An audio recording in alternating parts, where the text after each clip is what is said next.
எனக்கு அன்பான கர்த்தருடைய பிள்ளைகளே, இன்னைக்கு எல்லாராலையும் நிராகரிக்கப்படுறீங்களா? எல்லாராலையும் உபத்திரவப்படுறீங்க. அது ஊழிய பாதையிலையும் சரி, வாழ்க்கையிலையும் சரி, சோர்ந்து போகவே கூடாது. இன்னைக்கு நிறைய பிள்ளைகள் பாஸ்டர் உபத்திரவத்தை தாங்க முடியல, என்னை எல்லாரும் நிராகரிக்கிறாங்க, எல்லாரும் என்னை அவமானப்படுத்துறாங்க. அது வந்தா நீங்க சந்தோஷம் தான் படணும். ஆரம்ப நாட்கள்ல நான் இந்த பாதைக்குள்ள போகும் பொழுது எனக்கு அது ஒரு வெறுப்பா இருக்கும். ஒருவேளை என்னடா இவங்க இப்படி பேசுறாங்களே அப்படின்னு. ஆனா ஆவியானவருடைய அனுபவத்துக்குள்ள வந்ததுக்கு அப்புறம் அதை ஏற்றுக்கொள்ள ஒவ்வொரு நாளும் நான் அங்கலாய்க்கிறேன். ஏன் தெரியுமா? உபத்திரவப்படுறது நல்லது. கிறிஸ்துவின் நிமித்தம், சத்தியத்தின் நிமித்தம். யார் உங்களை எதிர்த்தாலும் நீங்க அடுத்தடுத்த படி முன்னாடி போயிட்டே இருக்கணும். ஏன்னா உங்களை நடத்துகிறவர் கர்த்தர். ஏன்னா ஒரு வசனம் எடுத்து படிங்க. யோவானுக்கு எழுதின சுவிசேஷம் 15வது அதிகாரம் 18, 19 படிங்க. உலகம் உங்களை பகைத்தால், உலகம் உங்களை பகைத்தால், அது உங்களை பகைக்கிறதற்கு உங்களை பகைக்கிறதுக்கு முன்னே என்னை பகைத்தது என்று அறியுங்கள். நீங்கள் உலகத்தாராய் இருந்தால், நீங்கள் உலகத்தாராய் இருந்தால் உலகம் தன்னுடையதை சிநேகித்திருக்கும். நீங்கள் உலகத்தாராய்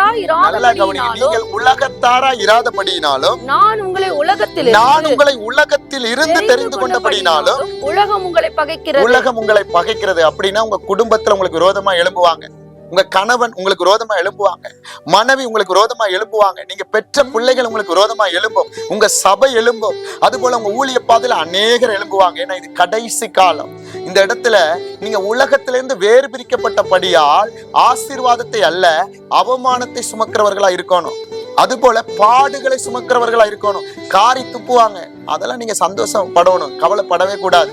ஏன்னா உலகத்துக்கு ஒத்த வேஷம் தரிக்கல.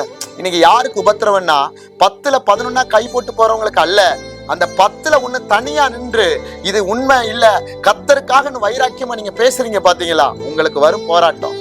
எனக்கு அன்பான கர்த்தருடைய பிள்ளையே, இதை யாரெல்லாம் பார்த்துட்டு இருக்கிறீங்களோ, நீங்க எந்த சூழ்நிலையில உபத்திரவப்படுறீங்களோ, ஏசப்பாவுக்காக உபத்திரவப்பட்டா சோர்ந்து போகாதீங்க. கர்த்தர் உங்களை உலகத்துல இருந்து வேறு பிரிச்சிருக்கிறார். ஏன்னா அநேக பிள்ளைகளுடைய இயக்கங்கள் எப்படின்னா ஏசப்பாவை ஏற்றுக்கொண்ட நிமித்தம். அது போல இன்னைக்கு சொந்த குடும்பத்துல என் குடும்பமே, வசனமே சொல்லுதே, குடும்பம் தான் உங்களை எதிர்க்கும். நீங்க பெற்ற பிள்ளைகள் தான் எதிர்ப்பாங்க, நீங்க போற சபைகள் தான் எதிர்ப்பாங்க. ஆனால் நீங்க யுத்தம் பண்ணுவது அல்ல, நீங்க கர்த்தருடைய சமூகத்துல முழங்கால நில்லுங்க. கர்த்தர் உங்களை நடத்துவாரு. அநேக ரத்த சாட்சிகள் மறிப்பாங்க, அநேகர் என்ன செய்வாங்க, இந்த சூழ்நிலைகளை இடறி போவாங்கன்னு வார்த்தை சொல்லுது. அதனால நீங்க இடறி போயிடக்கூடாது. எதையும் ஆயத்தமா எதிர்கொள்ள இருக்கணும். ஏன்னா ஒரு மரத்துல பழுத்த பழத்துக்கு தான் கல்லறி, காய்க்கெல்லாம் கல்லறி விடாது. அது போல ஊழியர் செய்யற எல்லாருக்குமே பாடுகள் கிடையாது. அவங்க எல்லாம் பாத்தீங்கன்னு சொன்னா அவங்க உலகத்தோட கலந்திருக்கிறதால அவங்களுக்கு அதை பத்தி அனுபவங்கள் கிடையாது. ஆனா சொல்லிக் கொள்ளலாம்.